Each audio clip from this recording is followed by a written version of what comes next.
Fresh kama kawaida. Fresh kabisa niambie. Kama fresh watu wapo. Kama kawa. Mbona umekukuta na umesimama hapa vipi?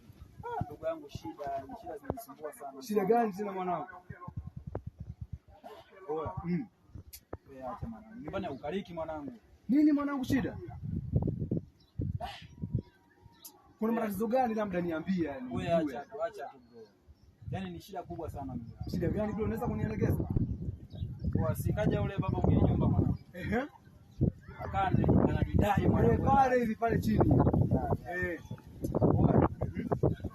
Anidai laki moja mwanangu. Sasa sielewi yani ni ule mzee nimeenda pale nikafanya kazi, nimemaliza, sasa ule mzee akasema siji mpaka kada siji nini. Yaani mambo kibao mwanangu. Anakuambia sasa wewe hivi. Ndugu yangu. Sasa tayari mwanangu hapa madeni kibao sielewi kabisa. Wewe ndio umeona waza sana. Nashukuru sana ulivyokuja. Nashukuru sana. Naweza ukanisaidia. Na kwa msemo kweli hapa nilipo ndugu yangu. Ndio. Shehe wangu. Kwa kweli hapa nimenikuta mimi nimekomaa ni kinyama. Nimekula ile jiwe ya ile nguvu. Unajua ndugu yangu? Wewe ndio msaada wangu pekee. Sawa. Naomba unisaidie shilingi 50,000 tu. Nyingine naweza nikaongezea. Naweza nikaenda hata kwenye barua huko. Naweza nikapiga. Sawa, nikaongezea hii kodi ya ili iendelee maisha mengine. Kwani kodi unadai shilingi ngapi huko? 100,000 mwanangu.